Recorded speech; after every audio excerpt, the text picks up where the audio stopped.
नमस्कार, उत्तराखंड एक्सप्रेस देख रहे हैं आप। मैं हूं आपके साथ आरजू साई। देहरादून से बड़ी खबर आ रही है। उत्तराखंड बीजेपी की दिल्ली में अहम मीटिंग है। आज सभी 70 सीटों का पैनल लेकर आज दिल्ली पहुंचेंगे बीजेपी नेता। दिल्ली में केंद्रीय नेतृत्व से कैंडिडेट्स को लेकर चर्चा की जाएगी। सीएम, प्रदेश अध्यक्ष, महामंत्री, संगठन मौजूद रहेंगे। राष्ट्रीय महामंत्री, राष्ट्रीय अध्यक्ष से इसे लेकर चर्चा की जाएगी और मंथन किया जाएगा। तो आज दिल्ली में बीजेपी की अहम बैठक होनी है। 70 सीटों का पैनल लेकर नेता जाएंगे। 20 सीटों पर चर्चा होगी। आज शाम 5 बजे दिल्ली में ये बैठक होनी है। कोर ग्रुप बैठक में ही नाम फाइनल होंगे।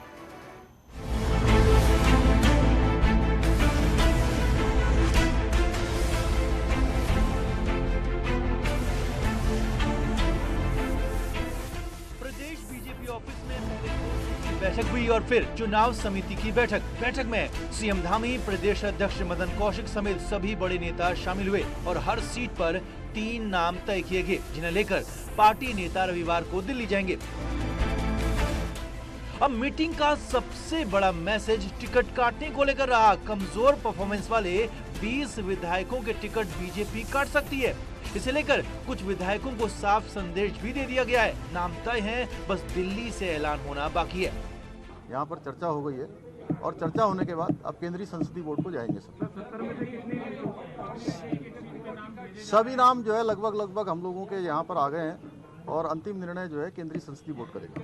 सर्वसम्मति से लास्ट में सब पे चर्चा होने के बाद जो केंद्र को पैनल भेजा जाएगा और पैनल बनाने का अधिकार प्रदेश अध्यक्ष और मुख्यमंत्री और संगठन मंत्री को दिया गया है।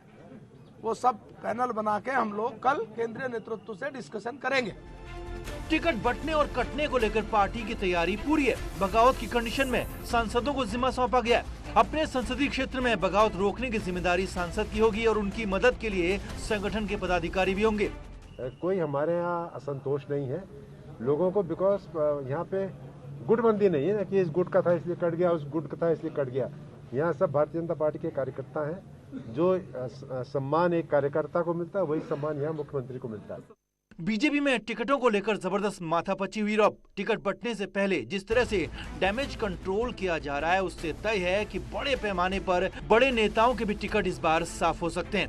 देहरादून से न्यूज़ 18 के लिए सुनील नवप्रभात की रिपोर्ट। देहरादून से इसी मुद्दे पर सुनील नवप्रभात हमसे बात करेंगे। हमारे संवाददाता हैं। सुनील, क्या जानकारी है? आज पैनल लेकर पहुंच जाएंगे केंद्र, कब तक लिस्ट जारी हो सकती है बीजेपी की? फिर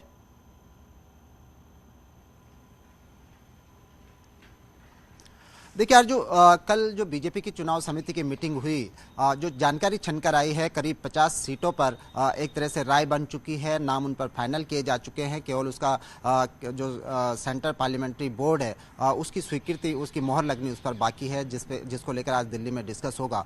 मेन जो पेच फंसा हुआ है वो 20 सीटों के आसपास सीटें हैं जहाँ पर पेच फंसा हुआ है, क्योंकि यहाँ पर पार्टी की एक राय ये भी बनकर आ रही है कि जो सिटिंग विधायक हैं, करीब 20 के आसपास इनकी संख्या है, उनके टिकट पार्टी काट सकती है एंटी इनकम्बेंसी के चलते और पुअर परफॉर्मेंस के चलते। इन्हीं सीटों को लेकर पार्लियामेंट्री बोर्ड के साथ डिस्कशन होना है। आज जो कल जो पैनल बनाया गया था उसको लेकर आज प्रदेश अध्यक्ष मदन कौशिक, महामंत्री संगठन अजय कुमार और मुख्यमंत्री पुष्कर धामी आज दिल्ली जाएंगे। दिल्ली में शाम 5 बजे के आसपास केंद्रीय नेताओं से बैठक होगी, मीटिंग होगी, जिसमें राष्ट्रीय अध्यक्ष होंगे। इसके अलावा राष्ट्रीय महामंत्री BL संतोष भी इस मीटिंग में मौजूद रहेंगे। उनके साथ डिस्कस होगा। और जो बीजेपी के सूत्र बताते हैं कि 19 को केंद्रीय पार्लियामेंट्री बोर्ड की मीटिंग बुलाई गई है, तो इसके तत्काल बाद 20 या 21 को बीजेपी पहली लिस्ट जो नामों की है उसको जारी कर सकती है। इतना जरूर तय है कि जो बीजेपी की जो 70 की 70 विधानसभा सीटों की जो कैंडिडेटों की सूची है वो 2 फेज में आ सकते हैं। तो पहला फेज की जो लिस्ट है वो 20 और 21 तारीख को जारी हो सकती है। जो मुख्य तौर पर बीजेपी में के लिए तो आपको बता दें कि आज कमेटी की बैठक है और केंद्र पहुंच गए हैं नाम, और जल्द ही इन नामों का ऐलान हो सकता है। अब कांग्रेस की बात करते हैं। दिल्ली में कांग्रेस इलेक्शन कमेटी की सोनिया गांधी के साथ बैठक हुई। बैठक में हरीश रावत, प्रीतम सिंह, गणेश गोदियाल मौजूद रहे। माना जा रहा है कि आज कांग्रेस की पहली लिस्ट जारी हो सकती है। लगातार दिल्ली में कांग्रेस स्क्रीनिंग कमेटी की बैठक हुई थी, जिसके बाद हरीश रावत ने कहा था कि सभी 70 सीटों पर उम्मीदवार तय कर लिए गए हैं और उनमें मुहर लगाना बाकी है। उधर आम आदमी पार्टी पहली बार राज्य में चुनाव लड़ रही है और टिकटों के बंटवारे के साथ पार्टी की कलह खुलकर सामने आ रही है। हालात यह है कि सोशल मीडिया पर भी नेता एक दूसरे पर कीचड़ उछाल रहे हैं।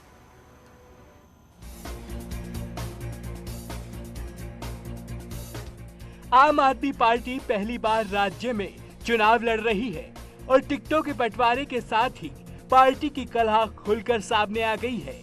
हालात ये हैं कि सोशल मीडिया पर भी नेता एक दूसरे पर कीचड़ उछाल रहे हैं। आम आदमी पार्टी टिकट बंटवारे में राज्य में सबसे आगे दिख रही है, लेकिन तीसरी लिस्ट के जारी होने के साथ ही पार्टी नेताओं और कार्यकर्ताओं का गुस्सा भी फूटने लगा।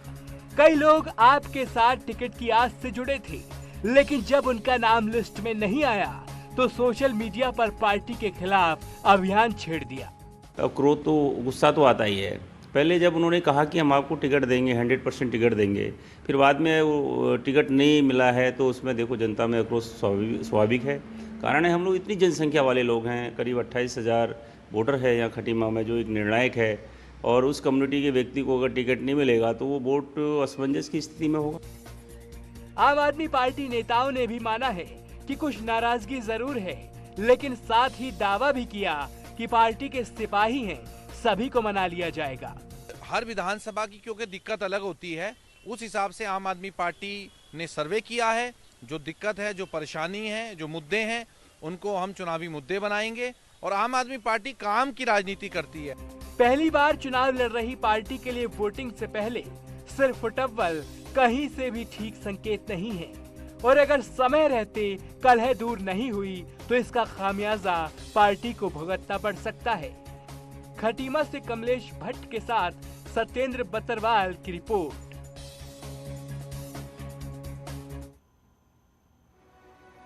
चुनाव आयोग ने प्रचार पर एक बार फिर से पाबंदी बढ़ा दी है। 22 जनवरी तक रैली, रोड शो, पदयात्रा और बाइक रैली पर रोक बरकरार है। हालांकि चुनाव आयोग ने इस बार राजनीतिक दलों को इंडोर बैठक की छूट दी है, जिसमें अधिकतम 300 लोग या फिर हॉल की क्षमता के 50% से ज्यादा लोग शामिल नहीं हो पाएंगे। बाकी अन्य पाबंदियां वैसी ही रहेंगी और हर तरह की फिजिकल रैली पर छूट होगी।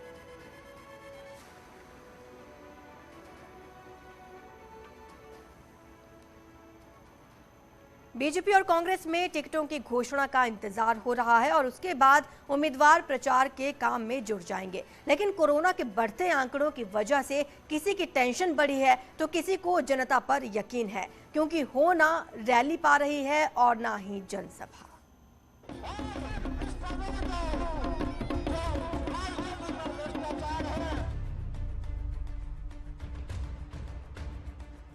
अगर कोरोना न होता तो अगले 4 हफ्ते नेता आशीर्वाद लेने जनता की चौखट पर होते, रैली करते, जनसभा करते, पदयात्रा करते, लेकिन कोरोना की तीसरी लहर ने प्रचार सीमित कर दिया है। पार्टी नेता परेशान है क्योंकि वर्चुअल मीटिंग से चुनावी माहौल बन नहीं पा रहा और इस बात से पार्टियां टेंशन में। इस तरह का चुनाव शायद चुनाव आयोग भी पहली बार करा रहे हैं और हम भी पहली बार लड़ रहे हैं, लेकिन केवल 28 लाख सक्रिय लोगों का होना उत्तराखंड के अंदर सोशल मीडिया पर, और उसमें से भी 20 लाख जो हैं वो सक्रिय है। 28 लाख तो टोटल हैं सोशल मीडिया प्लेटफॉर्म पर, उसमें से सक्रिय लोग केवल 20 लाख हैं, तो 20 लाख तो 1/4 जनसंख्या भी नहीं है यहाँ की। कांग्रेस को माहौल न बनने से परेशानी है, लेकिन बीजेपी को लगता है कि जनता का मूड बना हुआ है और जनता को पता है कि क्या करना है। ऐसे में कोरोना में जनसभा और रैलियों में पाबंदियां भले ही हो, पर वर्चुअल रैली से भी काम होगा। जनता का पूरा मूड है, अच्छा है। जनता सब जानती है कि कोविड में उन्हें भी क्या क्या करना है, इसलिए आप उसको देखिए, जैसे जैसे अब आगे निर्देश होंगे ऐसे ऐसे काम होगा। मौजूदा हालात में कोरोना की तीसरी लहर थमती दिख नहीं रही है और चुनाव तय वक्त पर होना है, और ऐसे में बेबस नेताओं के सामने छोटी मीटिंग्स और सोशल मीडिया का ही आखिरी सहारा है। दीपांकर भट्ट, न्यूज़ 18 देहरादून। उत्तराखंड में कोरोना की रफ्तार लगातार बढ़ रही है। शनिवार को कोविड केसेस का रिकॉर्ड फिर टूट गया।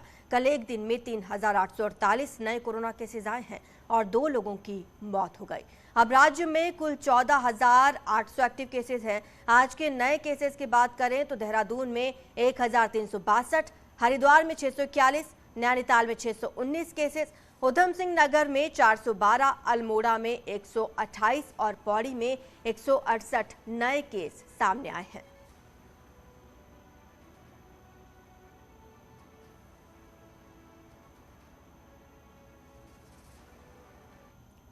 बड़ी खबर हरिद्वार से आ रही है। यहाँ बड़ी मात्रा में पुरानी करेंसी पकड़ी गई है। करीब 4 करोड़ की पुरानी करेंसी बरामद हुई, जिसके साथ 7 लोग गिरफ्तार किए गए। पुरानी करेंसी के बदले आरबीआई से नई करेंसी में बदलने का प्लान था इनका, लेकिन ज्वालापुर पुलिस ने पहले ही इन लोगों को पकड़ लिया। पकड़ी गई करेंसी में 500 और 1000 के पुराने नोट हैं।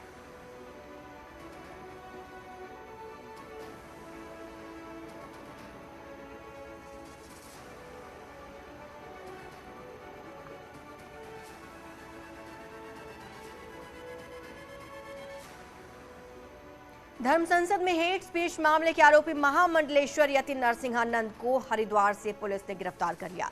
यति नरसिंहानंद जितेंद्र त्यागी की गिरफ्तारी के विरोध में अनशन पर बैठे थे। वसीम रिजवी यानी जितेंद्र त्यागी का पुलिस ने हेट स्पीच मामले में पहले ही गिरफ्तार कर रखा है। नरसिंहानंद की गिरफ्तारी के बाद उनके समर्थकों ने नगर कोतवाली में हंगामा किया। पुलिस ने समर्थकों पर लाठियां भी चलाई। हालांकि यति नरसिंहानंद को किन धाराओं के तहत गिरफ्तार किया गया है और किस मामले में उनकी गिरफ्तारी हुई है, पुलिस इस पर खुलकर अभी नहीं बोल पा रही।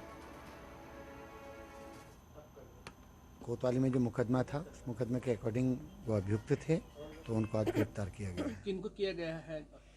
ये जो यति नरसिंहानंद हैं, उनकी गिरफ्तारी। सर, किस मामले में किया गया है? क्योंकि उन पे 2-3 मुकदमे चल रहे थे, तो लगातार ऑफेंस उनका रिपीट हो रहा था, तो इस आधार पे उनकी अरेस्टिंग। स्पीच मामला था, उसमें इनको गिरफ्तारी। बस अभी के लिए इतना। Thank you. हरिद्वार से खबर है, जहां शंकराचार्य राजेश्वर आश्रम को धमकी भरा पत्र मिला है। पत्र के अंत में तालिबान लिखा हुआ है। शंकराचार्य को पोस्ट के माध्यम से यह पत्र भेजा गया है। शंकराचार्य ने इसकी शिकायत केनखल थाने में कराई। शंकराचार्य को धमकी मिलने से पुलिस में हड़कंप मचा हुआ है। उसमें कहा है कि हम तालिबानी हैं और जितने हिंदू धर्माचार्य हैं उन सबको निपटाएंगे, हम किसी को रहने नहीं देंगे, और हिंदुओं की जो बहू बेटियां हैं वो हमारी वो हैं, और हम एक औलाद से 12 बच्चे पैदा करेंगे। इस तरह की मना तो क्या कि कोई संगठन का नाम दिया गया है? तालिबान अपने आप में संगठन है। अभी एक आश्रम में एक पत्र के प्राप्त होने की सूचना मिली है, जिसमें कि कुछ धमकी भरा एक संदेश दिया गया है। इस पत्र की जांच कराई जा रही है और ये देखा जा रहा है कि ये कहां से ओरिजिनेट हुआ है। बाकी जिस प्रकार जांच में आगे कार्रवाई सामने आएगी उसी प्रकार की। देहरादून के आईएसबीटी के पास एक चलती कार में अचानक आग लग गई। आग लगने के बाद ड्राइवर ने किसी तरह कूदकर अपनी जान बचाई। कार में आग देखकर आसपास का ट्रैफिक रुक गया। वहीं जानकारी के बाद मौके पर पहुंची फायर ब्रिगेड ने आग पर काबू पाया, लेकिन तब तक कार जल कर राख हो चुकी थी। तस्वीरों में भी आप देख सकते हैं कि किस तरह से आग की लपटें कार को अपनी चपेट में लिए हुए हैं। पूरा मामला पटेल नगर इलाके का बताया जा रहा है। उत्तरकाशी के मोरी में एक घर में अचानक आग लग गई, जिसमें पूरा घर जलकर खाक हो गया। बताया जा रहा है कि लकड़ी के घर में आग लगी और आग ने देखते ही देखते विकराल रूप ले लिया। हालांकि आग को बुझाने के लिए लोगों ने कोशिश की, लेकिन नाकाम रहे और आग की भीषणता के आगे सारे प्रयास नाकाफी साबित हुए। घर में रखा पूरा सामान जलकर राख हो गया। इस बिल्डिंग में रहने वाले 3 परिवार अब बेघर हो गए हैं। खटीमा के पकड़िया में पतंग उड़ा रहा बच्चा बिजली लाइन की चपेट में आकर झुलस गया। बच्चा करीब 80% तक झुलस गया है और उसकी हालत नाजुक बताई जा रही है। लोगों के मुताबिक बच्चे की पतंग में लोहे की पतली वायर लिपटी हुई थी और जब वो पतंग 11 केवी लाइन के संपर्क में आई तो करंट बच्चे तक पहुंच गया और वो झुलस गया। बच्चे को फिलहाल हायर सेंटर रेफर कर दिया गया है।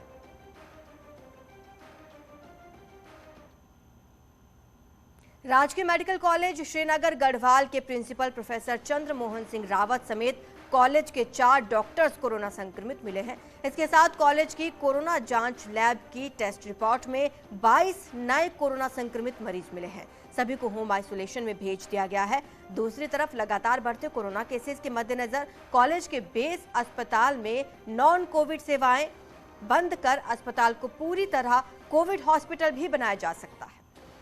एसिम्प्टोमेटिक केस ज़्यादा आ रहे हैं, लेकिन केस बढ़ते जा रहे हैं। तो अगर ऐसा कुछ केस ज़्यादा बढ़ते हैं तो हम मतलब ये कोविड नॉन कोविड अलग कर देंगे, या अगर और ज़्यादा बढ़ते हैं केस तो हम पूरा अस्पताल मतलब वो जैसे भी हमारे पास में आदेश आएंगे तो कोविड भी करना पड़ सकता है। कोरोना की वजह से लगे लॉकडाउन के दौरान कई प्रवासी चंपावत में अपने घर लौट रहे थे, जिसके बाद जिला प्रशासन ने प्रवासियों को रोजगार देने की पहल की है। 75% सब्सिडी से फीस फूड वैन बनाकर प्रवासी को दी है।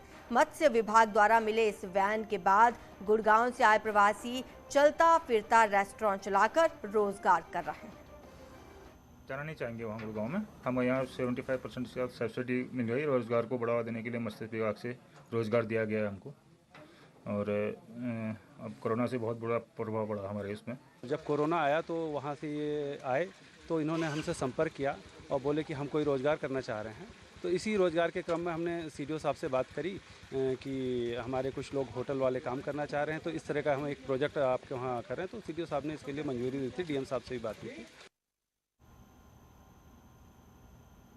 यहाँ रुकेंगे छोटे से ब्रेक के लिए, जल्द हाजिर होंगे।